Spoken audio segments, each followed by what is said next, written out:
Look at your curly, pretty hair today. Thank you, Lynn. How are you? Fantastic. So, it's Lynn, right? This is Leanna. Lynn, Leanna. Leanna is our board chair. She's the individual that's going to be introducing you. Turn my phone off before I forget.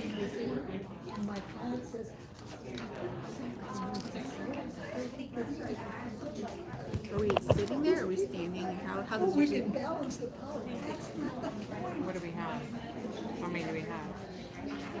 2. I'm trying to look at the visual here. Do you want me to stand here? We can move this. Do you want me to move it? And then I really can't see you. To confirm what I really do. And then they think that judges need training. No. Straight on. Is better? Good deal.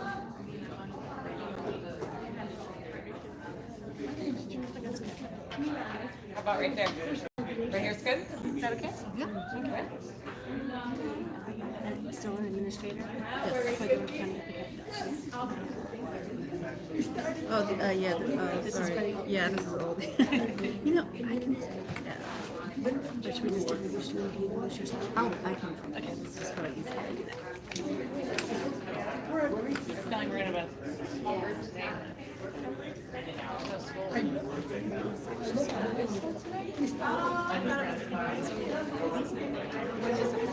That's actually something.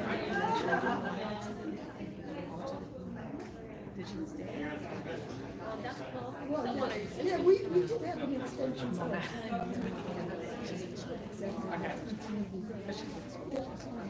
We started out.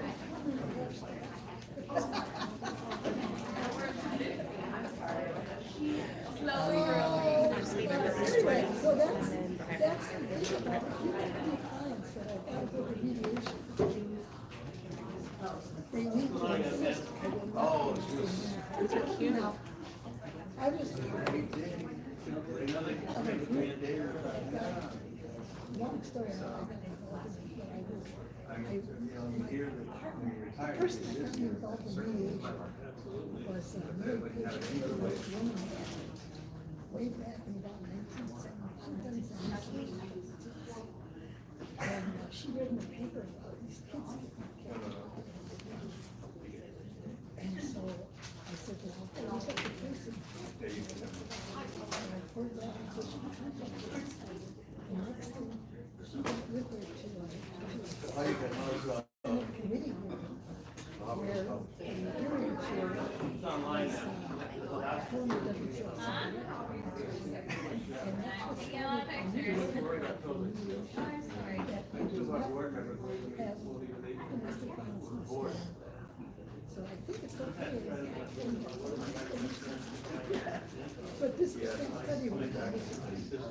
And it said that the mediators don't, if a woman talks about domestic violence, or they call it IPA, intimate partner abuse.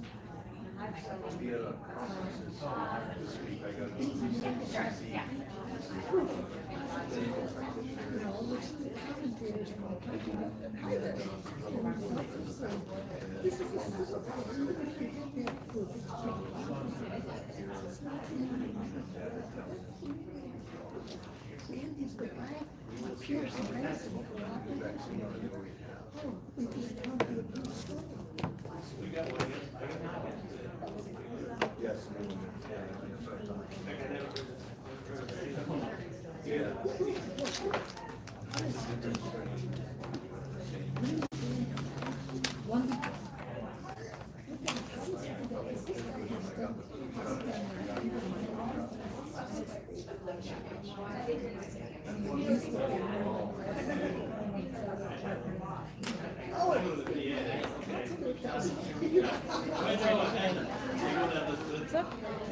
I'm like exhausted. Really?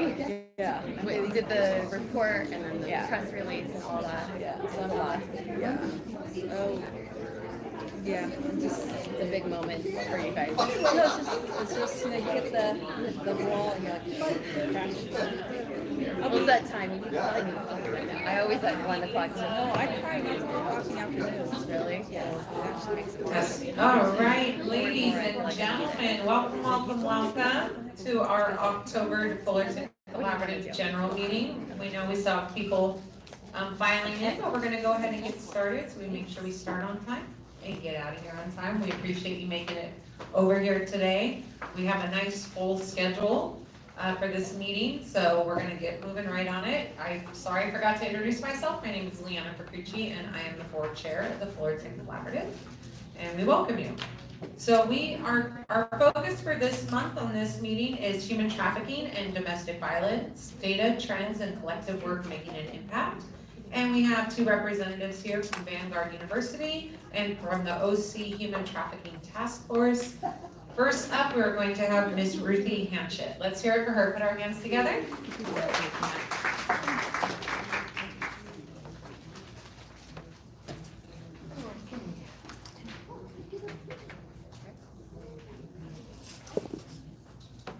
Hello, good afternoon.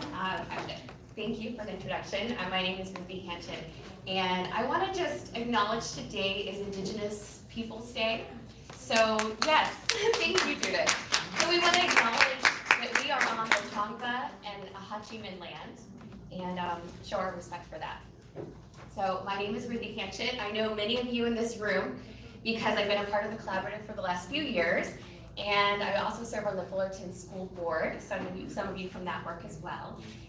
But today we're going to be talking about human trafficking and connecting it to domestic violence, because it is Domestic Violence or Intimate Partner Violence Awareness Month. So we want to talk about both of those things. I've been involved in the anti-human trafficking movement globally and locally for over 20 years, but I also get to teach the last 10 years at Vanguard University. We have a Global Center for Women in Justice.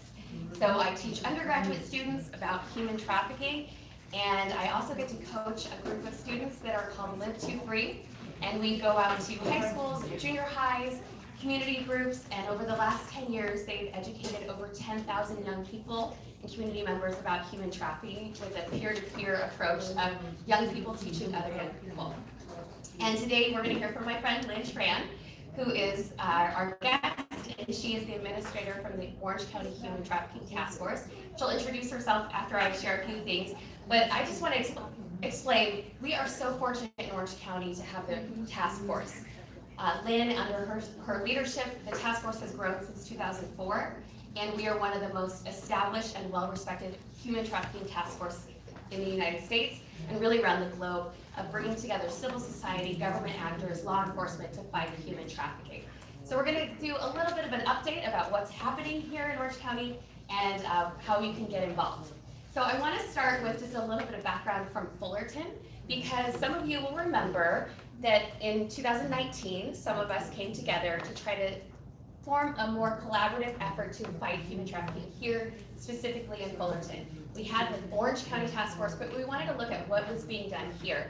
So we came together, we united a lot of the nonprofits that are in this room, and we accomplished a lot in that first year. We got to create awareness, we had a social media campaign, we had a proclamation from the city council members acknowledging January as Human Trafficking and Slavery Prevention Month. We did some training with the Fullerton Police Department, community members, young people, teachers, nurses at St. Jude, Providence, but a lot of that unfortunately broke down during COVID, as you can imagine, and so we stopped meeting regularly. But I will say that in Fullerton, some of those same organizations have been working together tirelessly since that point, again through the Orange County Human Trafficking Task Force, but Crittenton, Radiant Futures, OC United, St. Jude Providence, the women's clubs, Optimist, and many church and faith communities continue to do this work of anti-human trafficking. And even last year in January, you'll see the picture in the right-hand corner, Cal State Fullerton was the host of an event that was a countywide, really great event that was put on by the Orange County Human Trafficking Task Force and many of the organizations here in this room. We got together for a youth prevention event. It was called No More, Do Better. And we brought junior hires from throughout Orange County. We had 22 schools represented, including all of FSD, junior highs, and K-8s were there. And we had a presentation on what is human trafficking and how can young people especially keep themselves safe. We had a speaker with lived experience, a survivor advocate named Ori Freeman, share her story. She was trafficked here in Fullerton at the age of 11. So she shared, and then my students, as well as Higher Ground, another organization locally that educates young people, shared a youth-friendly presentation on how to stay safe, especially online for our young people. So while we're not necessarily having a Fullerton hub right now, we continue to connect to serve our community and work through the Orange County Human Trafficking Task Force as really the place where we can work together. And Lynn's gonna share a little bit more today, especially about the ways that human trafficking overlaps with domestic violence. But I just wanna acknowledge that as we think about this month as Domestic Violence Awareness Month, we're really grateful for this opportunity to share and connect these two issues, because we know that human trafficking often looks like domestic violence. And traffickers or pimps will oftentimes intentionally create a romantic relationship with a person, a woman or a child, a boy or a girl, in order to lure them in and then gain power and control over them to then commercially sexually exploit them. So we talked about that at this last event, and we want to talk about those connections, but also young people are especially vulnerable if they grow up in a home where there is violence. They may not only just repeat the patterns that they've seen, but they oftentimes don't have examples of healthy relationships. Those can be repeated, and they're oftentimes a reason why a child is vulnerable, may leave home seeking a safer place, and end up again exploited and taken advantage of by a trafficker or pimp. So the next thing I want to share with you is just a few upcoming events, and I'm going to talk about two of them very specifically, but just so you can put this on your calendar, save these dates, I'm going to share a little bit more about a fair trade fashion show coming up next week. We're going to talk about the next Know More, Do Better for young people in January. I want to invite you all to our Insured Justice Conference, which Vanguard puts on every year at the Global Center for Women and Justice in Costa Mesa. It's a 2-day event, and we partner with Orange County Department of Education. So it's always focused on human trafficking, but this year we're going to be looking specifically at online safety and how young people can be both exploited and sold online, but also how we can fight back. So I want to encourage you to think about the educators, the school nurses, school counselors, and the students, even young older students that you would like to invite, and all parents can come for free through the partnership that we have with Orange County Orange County Department of Education. And then finally, Lynn will share about the Orange County Human Trafficking Task Force, and they meet every month on the third Wednesday of the month at 10:30. And please check out the website, learn more. I see folks that come regularly. We'd love to have you join at those events. So the next two quick events I want to share. Next week, my students at Vanguard University are putting on the Fair Trade Fashion Show. It's our 8th annual. It's a student-originated, student-led idea to talk about how fast fashion is really one of the worst places we see slave labor, child labor, and exploitation, and it is, as well as environmental waste. However, as consumers, we have opportunities to thrift, to choose less, to recycle, and to buy fair trade and ethically sourced products where we know no slave labor was involved. So we celebrate the opportunities we have, we learn about it, and it's a lot of fun.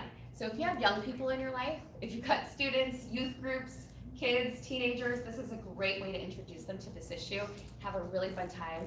And we always have vendors, over 20 different groups throughout Orange County that sell fair trade products. We'd love to have you join us. The QR code will take you to a free ticket. It's a good way to get a reminder when it gets closer to the date, which is next Thursday. So we'd love to have you there. And then the next event is, again, this coming up, we're going to do the Know More, Do Better event again. This time it will be hosted at Vanguard University, and we're hoping to have 500 students throughout Orange County come and join us. So 7th and 8th graders that we want to teach them a message of prevention of human trafficking and commercial sexual exploitation. So if you are a member of Orange County Human Trafficking Task Force, or you do anti-trafficking prevention, especially if it's youth focused, we'd love to have you join us as a resource table. You can email Lynn Tran to find out more about that. We would love to invite young people to attend, especially 7th and 8th graders. We're aiming it at. If you know educators, if you know 7th and 8th graders, invite them. And then finally, if you are an organization that can make a donation of a raffle prize, we give out really cool stuff, right, Lynn?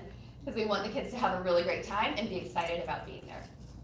So those are the events coming up. I'm going to hand it over to Lynn Tran, who has just completed the 2023 Orange County Human Trafficking Task Force report on what is happening in our community, and she's going to share some of the details and the trends that we're seeing here in Orange County.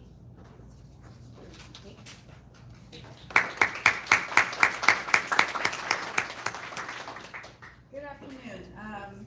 So I'll first start off so we can have the same baseline of just making sure everyone has the same definition of what human trafficking is. So I'm actually going to talk about the state law because most of the time we're enforcing the state law and not the federal law. So the state law for human trafficking is the deprivation of one's personal liberty for the purposes of commercial sex work or forced labor.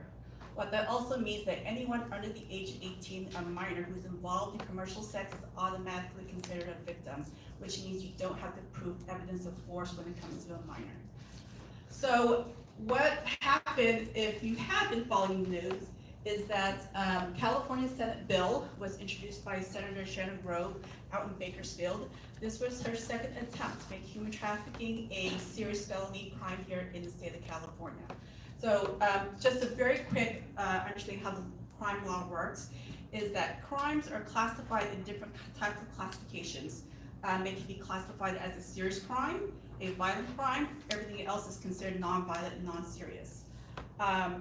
As a serious and violent crime, there are some differences between the two, but the same thing that overlaps between the two is that if a crime is classified as serious or violent, you are serving 80% of your time if you're convicted and sentenced to prison versus 50% of your time. And the other thing is that a serious and violent crime is also eligible for the 3 strikes law here in California. So about 2 years ago, Senator Grove tried to introduce a bill which, in the state of California is very difficult to pass. Anything that increases penalty is incredibly difficult to pass here in the state of California. So she tried to introduce the bill to make human trafficking of both an adult and a minor both a violent and serious crime. It failed. It did not pass the Public Safety Committee the first time. We actually thought she would, forego it again, but she was persistent. And so the second year, what she ended up doing is that she tried to make the second attempt, but she dropped the violent classification and made it a serious classification only. During the process in the Public Safety Committee through the Senate, during part of the negotiations, they told her they will pass the Public Safety Committee to go vote if they dropped the adult part of it and only made the minor a serious crime. So that guaranteed the pass of the Public Safety Committee. Once it passed the Public Safety Committee, then it went to the floor for vote for the Senate, and it did pass 40-0 by the Senate, which is great. And we thought, well, of course, we did a lot here. There's a lot of negotiations done. Who wouldn't make the human trafficking of a minor a serious crime in California, right? Right? That should be no-brainer. So then we thought that, well, the rumor was that the Assembly Public Safety Committee was even harder than the Senate Public Safety Committee. So when it went through, it was time to go do the vote for the Assembly Public Safety Committee, it did not pass. So which meant at that time, technically the bill failed and wouldn't go out to vote for the floor. Unfortunately, the way it happened had really negative, a lot of backlash because all of the Assembly members who were in part of the Democratic Party, they all abstained to vote. The 3 on the Republican Party, they voted yes, but it still made the majority vote of a no. Just because the way it turned out, it got picked up by the media, it got picked up by organizations, and the governor kind of stepped in, the new Assembly member stepped in, and they did, basically it was a forced revote for the Public Safety Committee, and they passed it. It was such a controversy that to help guarantee that it will pass, the Assembly members end up adding their signature officially onto the bill to guarantee enough votes to pass the majority. So, so even before it got to the floor to the vote, we knew there was enough votes to be able to get majority vote to get it to pass. But once it got to the floor, it ended up getting 80-0 in favor of voting for a pass. So it shouldn't have been that controversial, but it was. And again, part of it is because California doesn't want to increase anything that's more time, that's stricter, that adds any time to it. So that was the biggest pushback. to it. The other pushback or the other controversial thing that was brought up about the bill was that, well, it will convict victims. So how this, it actually won't help victims. That was incorrect. There's a lot of misleading information about that. That is not correct. That it actually protects victims. So they did add extra language to the bill saying that if you are a victim, that you would be eligible for this. And so those are things that should have been worked out before a lot of the controversy. But what happens now is that effective, it was signed into law by Governor Newsom a couple weeks ago. So going to 2024, the law will be in effect. So the human trafficking of a minor will be a serious crime here in the state of California and is eligible for the 3 strikes law. So if you are a repeat offender, this doesn't count as against the first offender, but as a repeat offender, you can go against you. Any questions about the bill? For what I heard is that this is actually the bill that as the 3 strikes law, there's controversy with the 3 strikes law as well. That's part of the debate right now in California for criminal justice reform. But the 3 strikes law, I believe, was created in 1994. So really, there hasn't been any crime that has been added to this since 1994. Over the years, crimes actually been taken off the 3 strikes law. So this would be actually a pretty big deal to have the first crime ever to be added to this. For us as a task force, we were supportive of this, and there are a lot of reasons why we wanted this to be a serious crime. Is because one, there are not a lot of cases that are being investigated and convicted for human trafficking, including human trafficking minor. And 2, for the cases that are convicted, the penalties are very, very small. And you're getting about 2, 3, 4, 5 years. And so as a non-serious crime, they're serving just half time of that.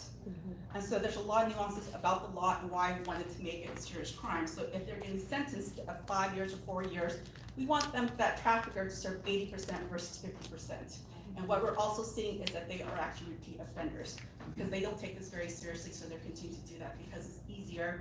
Because it's not just a crime of, like, domestic violence is a crime of power control, right, over an intimate partner. Human trafficking is also a crime of power control over an intimate partner that's already established. The thing that makes it a lucrative crime is that you are making money on top of it. That's why we will have repeat offenders and repeat victims. So so I forgot to do a quick introduction. So my name is Lynn Tran. I am the task force administrator. I've been the administrator for 13 years. So I started when the Anaheim Police Department joined the task force in 2010. I work for Waymaker. So the task force is not a nonprofit organization. Really, a lot of this stuff is informal partnerships, and some of them is formal partnerships. But it's just a bunch of organizations who agreed, both government and non-government, to come together and address this issue called human trafficking. So I work for Waymakers. So Waymakers is a nonprofit here in Orange County. So the program I work for Waymakers is called the Victim Assistance Program. So if you're not familiar with the Victim Assistance Program, if you are a victim of a crime here in Orange County and your case gets prosecuted or filed through the criminal justice system, you would be assigned a victim advocate. The role of the victim advocate is to provide assistance and navigate you through the criminal justice system as a victim. Most of the victim advocate programs are within the DA's office. Orange County is unique, is because it's subcontracted out to the nonprofit versus inside the DA's office. So I work inside the human trafficking program. So if you can see here, this chart actually starts off in 2010. So you have 2010. So it's color coded by when things started, who joined, and what was created. In the middle here are your core agencies. They are all government, law enforcement, prosecution, except for Waymakers, which is the only nonprofit and victim service provider here. And then you have your CSER steering committee that includes juvenile court, everything related to juvenile court services here. You have your law enforcement partnerships and collaboration up here. You have your nonprofits here, the subcommittees that's facilitated by Waymakers. And so my job as administrator, when it started in 2010, it was Anaheim and Waymakers. It was actually really dependent on these two partnerships back in 2010. Because prior to 2010, if I did a presentation for you and I told you how many American human trafficking victims existed, what do you think my answer would have been? Don't know. 0, because the data supported that. The data didn't exist. Law didn't recognize Americans as victims. Prior to that, the law as well as recognition was only as foreign victims. So prior to 2010, we were only looking for foreign victims. We weren't looking for American victims. And that changed in 2010. And so partnering with Anaheim PD, Waymakers told Anaheim PD, hey, there might be American victims, we have to look into that. We also got a grant to start looking into the problems. What were the law enforcement doing at that time when it came to prostitution, especially when it came to Americans? It was a crime, they were making arrests, they weren't viewed as victims. So you're talking not about changing the law, but a shift in philosophy and culture and how you approach things. So that was a tall task for us back in 2010 to shift how law enforcement responds to the problem. So we thought there might be victims, but we actually didn't know. We knew that the partnership with law enforcement was really, really critical, because how could we find the victims? Law enforcement were the first responders. They're the ones out there who had the most contact with potential victims. So it was a learning curve for Anaheim PD too. But let's just goes to show between 2010 and 2023 how much we grew as a collaboration across the county. The point of growing the collaboration was to identify existing organizations and partnerships that wanted to do the work. We didn't force anyone to do this work. You want to do this work, you want to have to be part of it. It has to be a proactive initiative to be part of it. And once the partnerships came together, what ended up happening is that we were able to identify the gaps in service needs, right? So when law enforcement and victim services came together, the first thing we identified was that the gap in service need is that we are finding our victims at 2 o'clock in the morning. Who is going to come out and provide assistance to these victims at 2 o'clock in the morning? Nothing existed, so Waymakers created a program and created a 24-hour system for law enforcement to call out 24 hours for victims at 2 o'clock in the morning. And other gaps in service started to reveal itself, things like, where are we going to place them? There's no emergency housing at 2 o'clock in the morning. So a bunch of those things. So this is why we build this collaboration, because the more you do stuff, you're like, oh, here's the hole. How can we plug in this hole?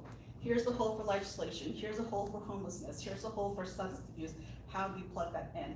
In order to do that, our best approach is, let's just say for substance abuse or homeless shelters, let's look for existing organizations who's already doing the work. Let's see if they were able to kind of change programming, which is a very difficult thing to do, to change programming, especially if you don't have funding for it. If that is something that's really difficult to do, what we end up doing as a task force is we ask other organizations to create something from scratch and new for this population. So last week we released our 8th report for the task force. So you see in 2021 and 2022, 420 victims were assisted here in Orange County. The breakdown is 89% sex trafficking, 9% labor trafficking, 85% American victims, 15% foreign victims, 90% female, 10% male, 64% adults, 36% minors. For the perpetrators, this is first-time data. In previous reports, most of our reports always centered around services and demographic of victims. This year's report, we actually did criminal data with analysis on the perpetrators, who they were in their criminal history and background. So for 342 perpetrators who were arrested for charges of pimping, pandering, and human trafficking between 2018 and 2022, 97% had a prior history of arrest in their record, 29% served prior time in prison, 72% have a history of violence. So for the breakdown of the arrests we did, it was actually surprising because we knew they were violent criminals. We just didn't know until we collected all that data. We saw so much consistent data across the board of all the perpetrators.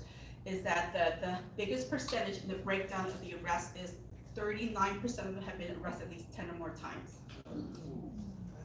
So this goes to show you they can get away with this because they have been getting away with this, and nobody is going after them. So the criminal history of violence, so before I go into that, for this data was collected by Orange County Social Services Agency between 2015 and 2022. What you see if you look at the report, there's actually a chart that shows plots out every single year. The first 3 years, the data was matched between kids from Orange County and outside of Orange County. What you see is that in 2018, it starts to split, meaning that Orange County kids started to grow and that non-Orange County kids started to decrease. We believe one of the reasons why the non-Orange County, well, let me take you back. Right now, if the referral is coming from the community, so if it's coming from a youth shelter, a group home, the school, it's most likely going to be an Orange County kid. If it's coming from law enforcement, it's an out-of-county kid. The reason why the numbers had the highest when they were both matched the same Orange County and out-of-county kids is about a little over 30. So right now the highest for Orange County kids is about double that, so 60. But right now where the non-Orange County kids is about 5. So you see the decrease, and the reason why there's a decrease in the non-Orange County kids is because the enforcement message by law enforcement is working. Because they only find non-Orange County kids, all those pimps, traffickers, and perpetrators are getting arrested and prosecuted. And those numbers are going down. The reason why we know this, not just a theory, is because our investigators are online, they're listening to their chatter, and they're telling other pimps and traffickers to not come to Orange County. That's why. So that message is working on the enforcement side of it. So I think the question for you all in Orange County is, well, if the non-Orange County kid, well, first of all, even though the numbers are going down in Orange County for the non-Orange County kids, it doesn't mean they've stopped doing it. It just means they're avoiding doing it in Orange County. They're doing it elsewhere across the state that's not enforcing it. But for us here in Orange County, and let's focus on this, if the number of kids in Orange County is increasing, a lot of people ask, well, is it all of a sudden, it's just popped up out of nowhere? No, it's always been in existence. We're just not identifying it. The difference now is that when you're identifying, you're giving a kid a possible help for a resource versus not giving that child help for resources. That is the only difference. We don't want that number to increase. That's why, Ruth was talking about prevention. We want to do the prevention before that number actually increases. Did everyone get a chance to get the QR code? Get the report? Okay. So connecting this to domestic violence. So when I talked about here, 72% had a criminal history of violence. What we wanted to look into was what type of crime and violence are we talking about? So here it is. 23% were previously arrested for pimping and human trafficking, so 1 out of every 4. 70% assault, domestic violence. 60% robbery, burglary. 54% weapons violation. 12% rape, sexual assault, and 1% homicide. So these are the type of criminals that our kids are dealing with and who they have to contend with. So, we talk about things like, well, why don't they just run away? Because this is who they're dealing with. The reality that their life's in danger is actually very, very real. And so I don't think people think about that when they think about prostitution or they're watching Taken, right? So one of the things, the new type of education I hope you all do, and we're hoping to do in Orange County, is that please stay away from the images that's Taken. A child walking down the street, a van drives up and just kidnaps them, then takes them off the street, or pictures of them being chained up, locked up behind bars. You all here are aware of domestic violence. It's the same questions being asked. Well, why did they just run away? Right? Why did they just stop? So it's not just about human trafficking, and then I don't know if this talked up before, is that most of our kids, the majority of our kids, come from the child welfare and foster care system. So they already have a long history of child abuse in their lifetime, with primarily sexual abuse being the leading factor of that abuse history. So that is just for them, this is nothing. This is nothing compared to when we talk to victims, a lot of times they don't talk about the human trafficking, they don't talk about the sex trafficking, they don't talk about the prostitution. The most impactful thing was what happened to them when they were children. That was the time when there could have been intervention for them as kids before it got to the point when they are prosecuted out. Because at that point, they just have to accept this in their life, and this is it. Because nobody helped them prior to all that stuff. Or they were just invisible. So, if you normalize this with, because when you walk around kids, they're like, pimps don't look like what they look in movies. Traffickers don't look like what they look in movies. So victims don't look like what they look like in movies. They look like rape kids.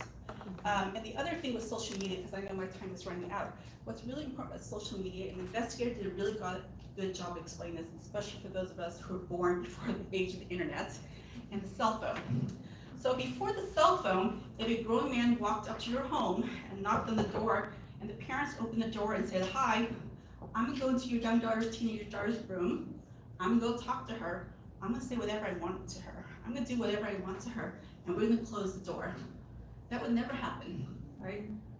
Right now it's happening because it's all on the device. It's happening all the phone, except that the person isn't physically there, but they are mentally there 24/7 for that child. So that's actually what's happening. I don't think parents really understand what's happening. So what can you do, especially if children now are having cell phones by the time they are in junior high or not before, and you cannot stop that from happening. The only way to help prevent this is you need to teach kids about the safety of the phone. It's the same concept as if my kid needs to go drive to the market, I can't take my kid everywhere to all these different things. I want her to learn to drive, right? I don't just give her the keys to the car and go, hey, go drive. I teach her how to drive. I want you to drive. Here's all the safety mechanisms, all the dangers to maneuver to avoid not getting to X, Y, and Z. I can't prevent all car crashes. She can't prevent all car crashes. But our job is to teach them and prepare them for the dangers of the world that they're going to engage in. It's the same concept with the phone. Because back in our day, the phone was just for one reason. That was it. Now life is on the device, and that's what kids are living with. Any questions about the data, or the stats, or what we do here before I wrap up? It's disturbing. Yeah, it is, and that's why we want to talk about this. And I know the numbers aren't very high. I don't want the numbers to get very high. We shouldn't be comparing sexual assault numbers to human trafficking numbers, saying, hey, well, the number's so low compared to sexual assault. My point is, like, I don't want that number getting to how high sexual assault numbers are, because a sexual assault incident or rape usually is isolated with one person. It could be over a prolonged period of time, but it's usually isolated with one person. With human trafficking, it is hundreds and hundreds and hundreds of times.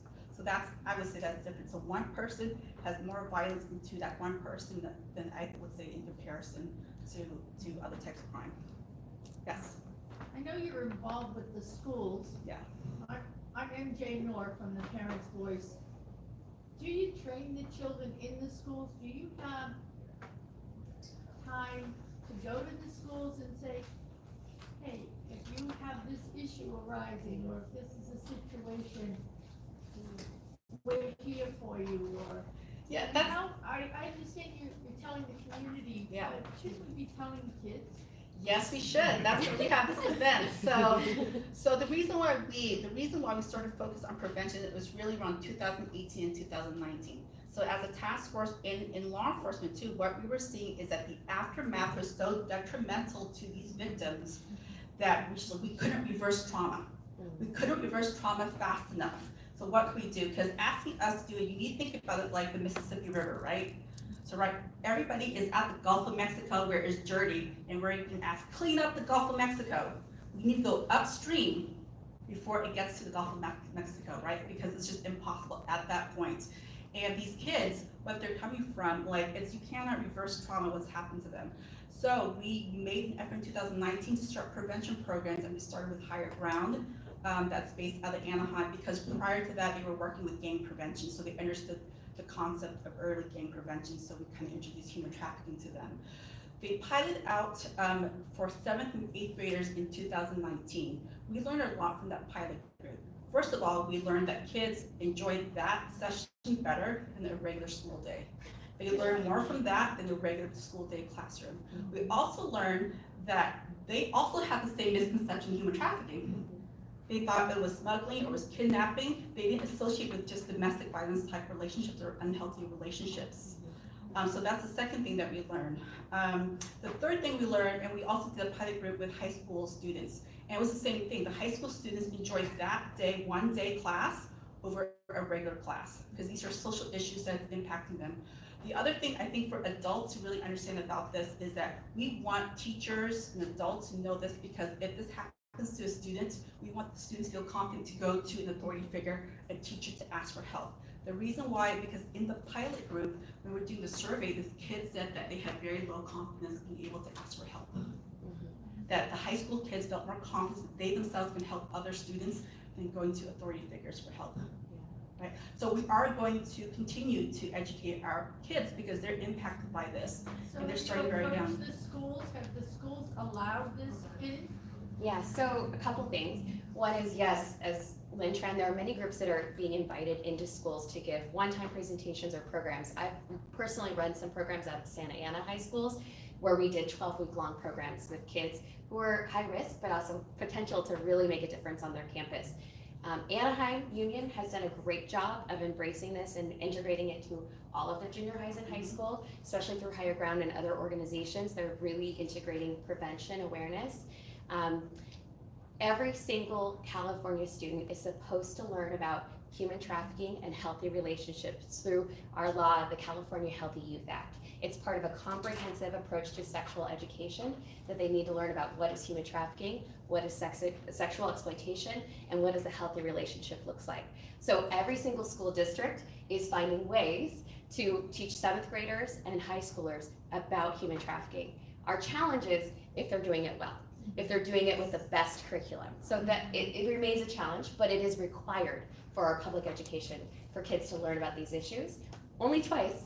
We'd love it to be more, but at least twice. And then I want to share that in Fullerton School District, we've just recently created a brand new initiative for all of our kindergarten through 8th grade to really look at online safety. Now it's a little bit different than talking about sex trafficking, right? Because it's not age appropriate to teach kindergartners about sex trafficking, but it is age appropriate to talk about how to stay safe online, how to be healthy, how do you find trusted adults if there's a problem that's too big for you to handle? So we're talking about it at early stages, how to be safe, what does it look like to be a digital citizen, so that especially this online component can be addressed. Because we want our kids to know, if someone is attempting to groom them, if someone is attempting to contact them, they know exactly what that feels like and what it looks like, and they know who to go to be safe. So this already came into the schools, or it's going to? Well, the Fullerton School, the kindergarten through 8th grade, it is definitely an initiative that we are building up this year and will continue to work on. Yes. Thank you.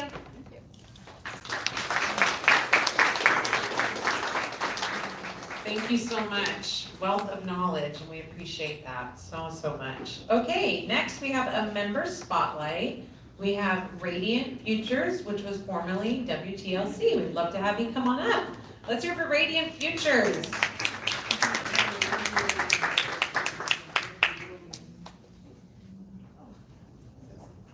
Thank you so much. Thank you, Deborah, and to the Fullerton Collaborative for inviting us. Presentation on Radiant Futures, and it fits perfectly for this month because October is Domestic Violence Awareness Month. And as Deborah is actually pulling up our presentation, thank you so much for advancing for us. My name is Stephanie Teo, and I'm the Community Services Manager at Radiant Futures, formerly known as WTLC. We are actually right around the corner. We're your neighbor here in the city of Fullerton. Hello everyone, I'm Mila Castañeda and I'm the Elder Abuse Specialist.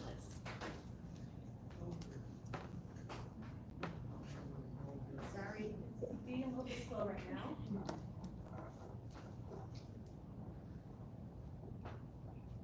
I think it's the other tab. Oh, that's why. Yeah, there you go. Advance it down.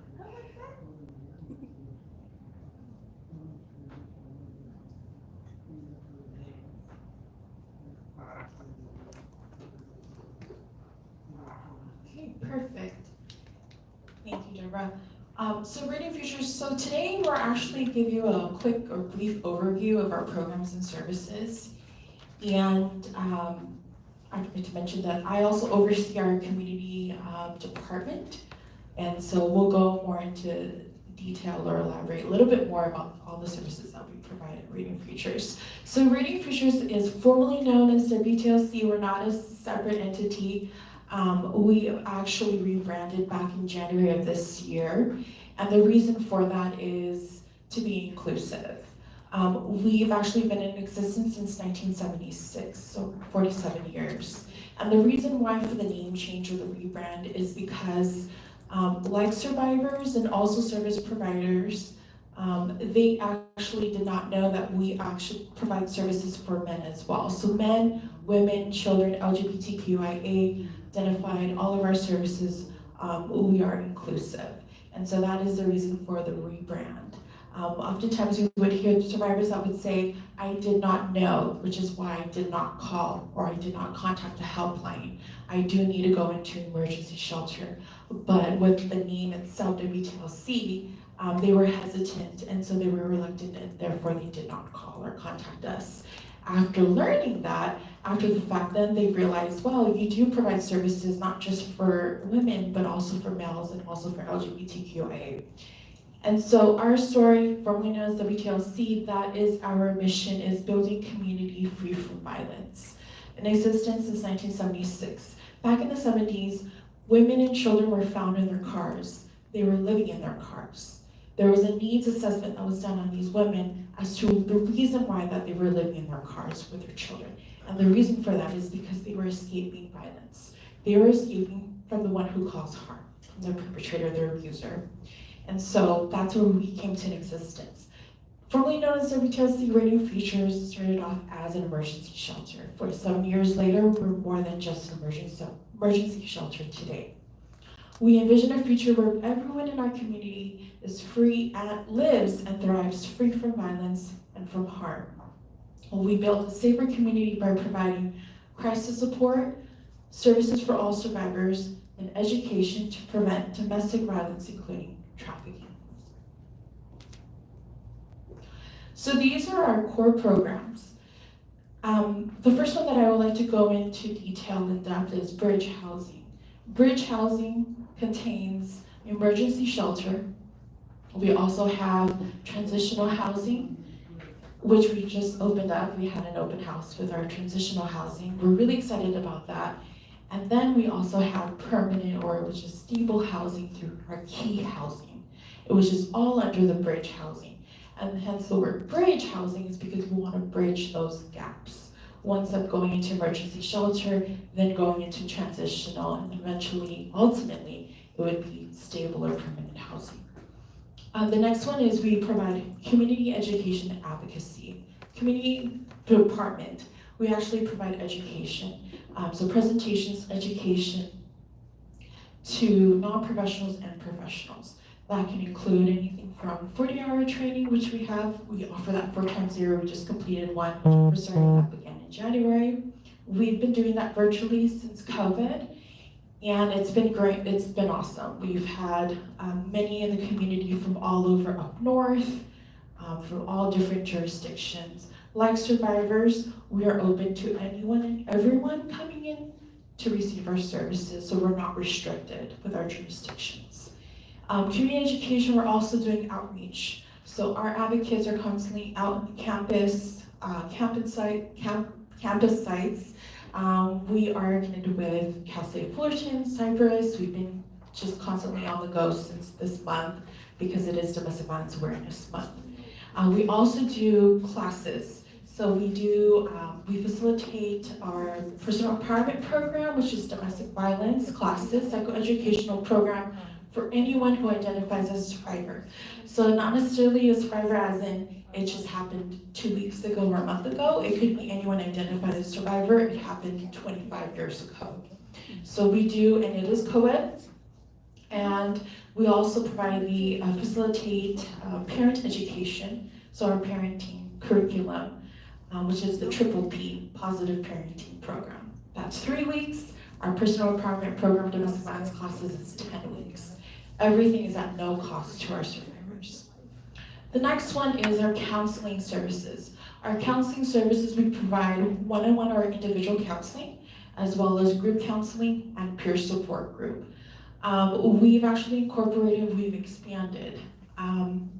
We have therapeutic art, of a No Between Worlds. We also have incorporated holistic healing, such as trauma-informed yoga, meditation.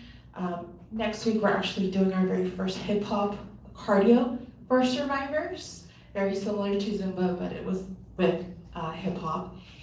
And we also have the animal-assisted therapy, which we have a service job that comes out that we like to start up again, and Bloom and Grow with our local vendor.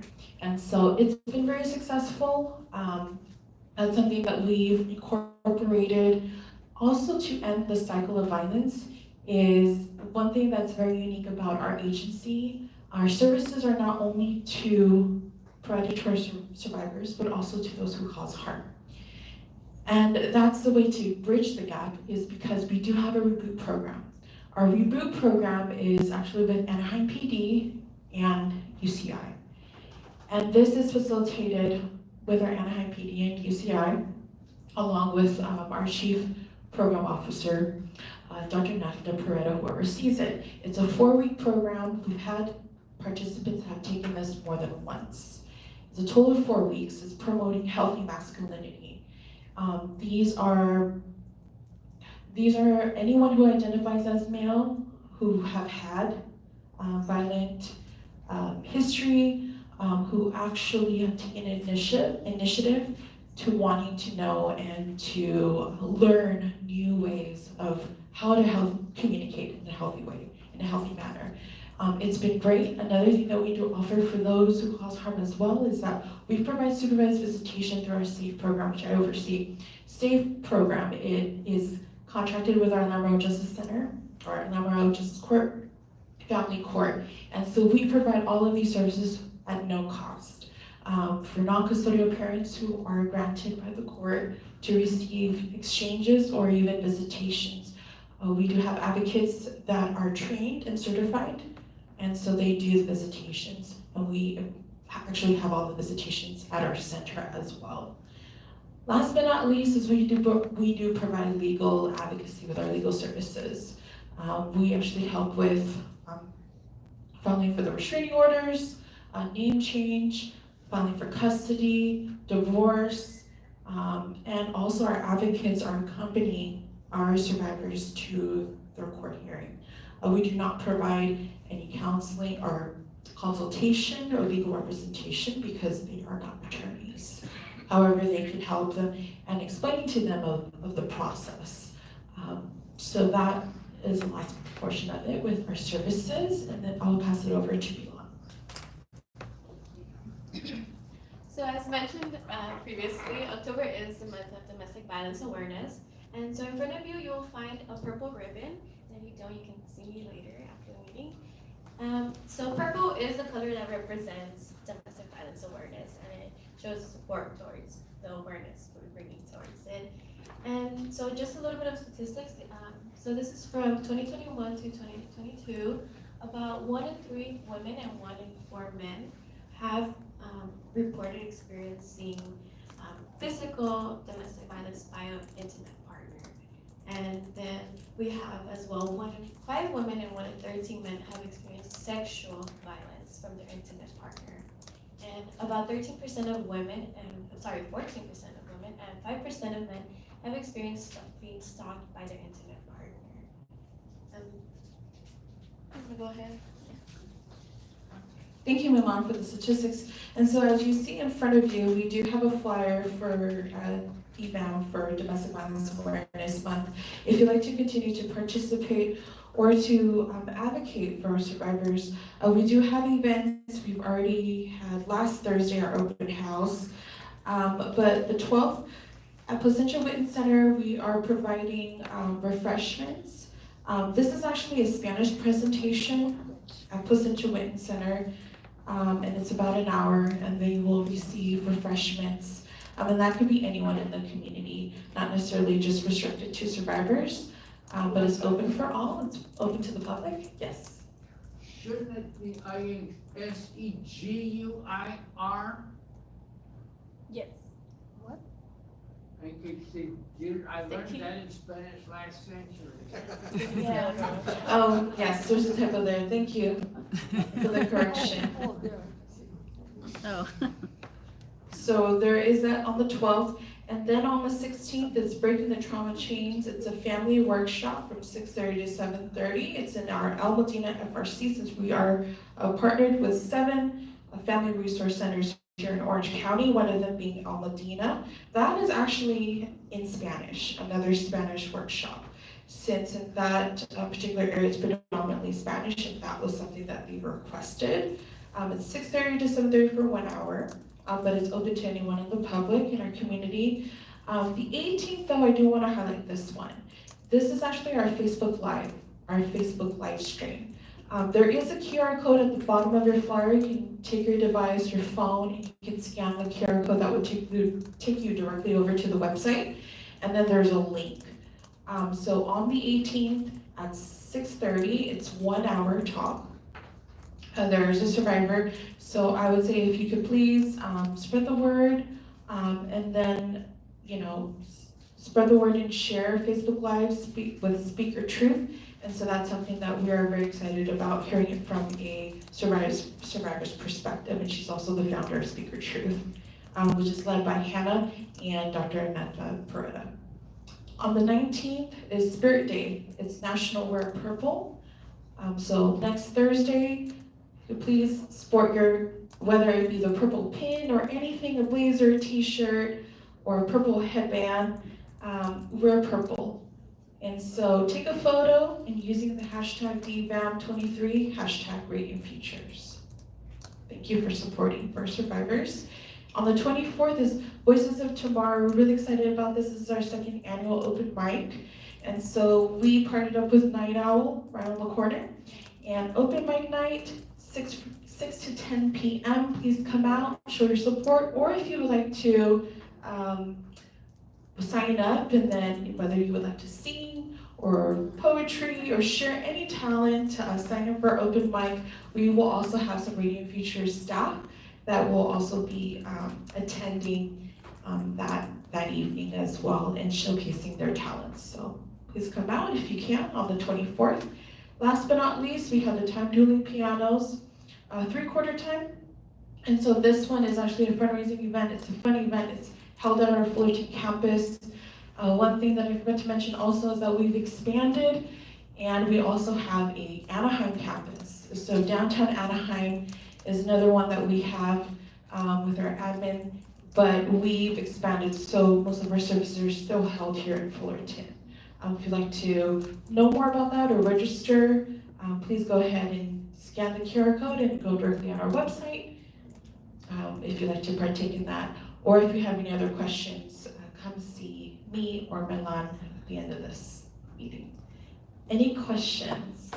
I would like to just tell everybody the origin of WTLC. It was a National Organization for Women Task Force, and we got funding of $20,000 through the Community Action Program of the Great Society, and we started with 1.5 staff, and this budget of $20,000, and now it's over $5 million.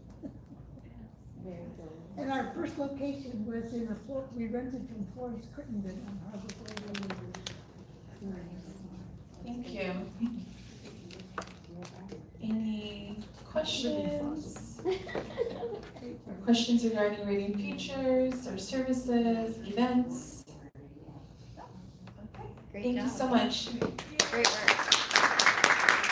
Thank you so much, Radiant Futures. Okay, we have to go really quick through our subcommittee reports.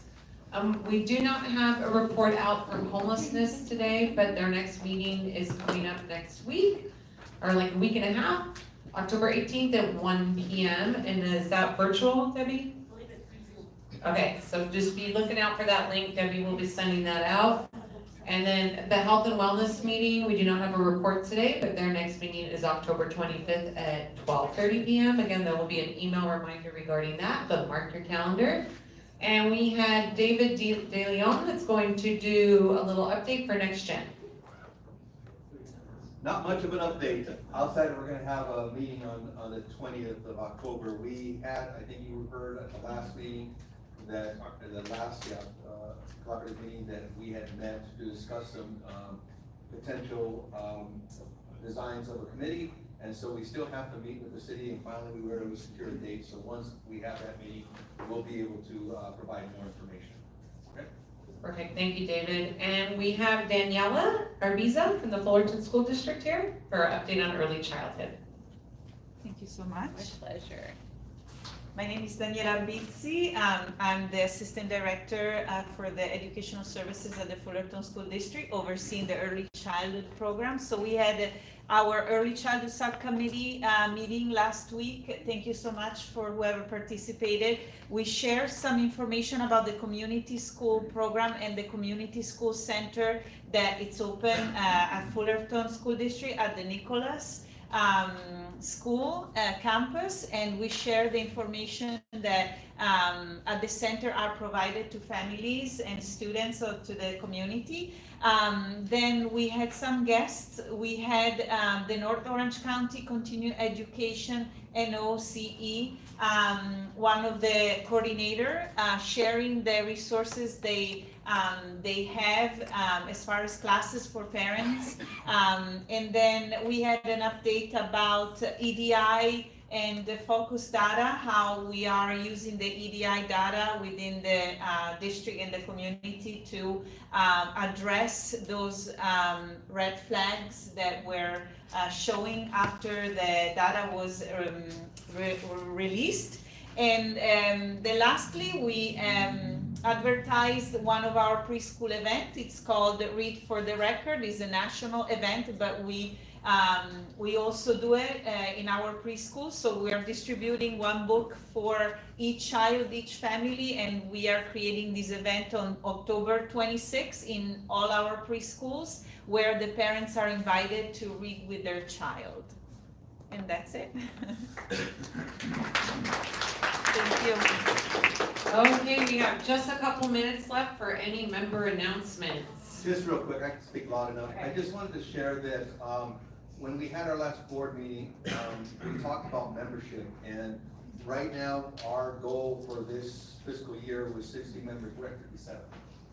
So what I'm asking you is that if you can please, if you haven't paid your dues, we'd love to see your dues, or if you know someone that you think could be a really good member, we need 3 more people to meet our goal for this year. So I just wanted to make sure that we did that, okay? I wouldn't mind exceeding our goal. Yeah.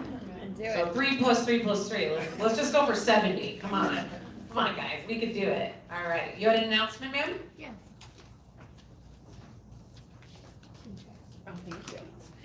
Hey, everybody, I'm MJ Noor. I'm the founder of the Parents Voice USA. The organization actually has been around since 2009. We dedicate ourselves to letting parents know what's happening, especially in education, and we empower parents and try to support education as much as possible. We have a really exciting event coming up. It's on artificial intelligence. What is it? How are they teaching it in school? Is it going to be dynamic? Is it going to be a problem? Well, we have these questions, and we talk to a lot of educators about it. Most educators don't even know what's coming down the pike. However, we put a panel together, and we're going to have a long question and answer period. Who's going to be on the panel? We have the superintendent of schools in Fullerton. He's quite a visionary, actually. We do have the dean of engineering and technology from the junior college, Dean Starkman. We have the president of the Orange County Board of Education that will be there. We have a professor, a very dynamic professor from UCI, whose specialty is artificial intelligence and education. He's got his PhD from Carnegie Mellon, and he did an undergraduate at Caltech. And we're gonna have a surprise guest as well. We'll also have some information from Congress on what's happening in this field. I look at it as exciting, but however, I want to know how damaging it could be, how significant of a change it will be, and are we just learning to dial the rotary phone with regard to artificial intelligence? But I do know that especially students that are underprivileged are going to find this a very, very exciting adventure coming forward, because what's open to them is going to be 1,000 times bigger than Google or anything that's out there now. Please come. I want you to be there. And by the way, it's a free event, So you're welcome to come in and bring your questions. It's a big deal. Thank you for giving me the opportunity to present. Thank you. We have Councilmember Mazzara with an announcement. Hello, everyone. I'm Ahmad Zara. Wanted to invite you for the organizations who wish to participate in a health and resource fair that the Senator Tom Umberg and myself are co-hosting at Independence Park on November 4th. I had sent a flyer to Debbie, and I'm sure she'll share it with you. Here it is. Thank you very much. So for all the organizations who wish to participate in this, please email David Ochoa, who's the senator's staffer, right there, and or you can reach out to me if you missed this, and we'll sign you up. The other thing I'd like to pitch is that Pathways of Hope. Are they here today? But they're hosting their annual fundraiser on October 21st. As you know, it's a dance extravaganza. So, and this year I am participating. I was voluntold. So if you would like to come and support this great organization and poke fun at me, I'll be poking fun at myself, and watch me dance, then please join. I've got some flyers. But you don't have to support me, you can support any of the other dancers too, if you don't like me. But please do support this cause, and that's all I have. Thank you very much. I'm actually judging. Are you? Yeah, sure. I did dance my whole life, baby. I always wanted to do it, and they're like, you can't do it, Leanna, you're a real dancer. And I'm like, and then they asked me to judge this year. I was like, all right, let's do it. Yeah. So, we have an announcement back here. Debbie, can you put the last two, or the second to last one up right now? Thank you. Yes, we just want to announce we're here from the Women's Club of Fullerton, and November 4th, I know it's the same day, but it's early, it's in the morning. We have our annual fashion show and brunch, and it's to support a group, Terrace Chance, and it's a group that works with autistic children with horses. It's really an amazing group, and we've supported them. So we left flyers on the back, and of course, like everybody else, we always need sponsors. So if anyone wants to sponsor, give any raffle gifts, anything, please reach out to us. Thank you so much. Right. Oh, then the November 29th is the Women's Leadership. That she just put that up, and that's always done by Pam Keller and Sharon Quirk. And so we have women that they voted in the community. So these are all women that are voted in the community, that are leaders, and that are doing a lot of philanthropic work. So just join us there. And we have a meeting tonight, actually. So go on our website. We love every member. Any more announcements? All right, well, I hope you all have a fantastic October and spooky season. Enjoy your Halloweens, and we look forward to seeing you in November. Thank you, everybody.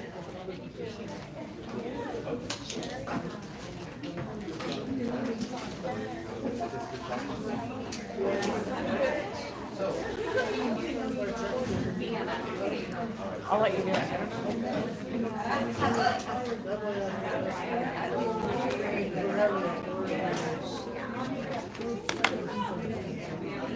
feel like I got all these awesome pens today.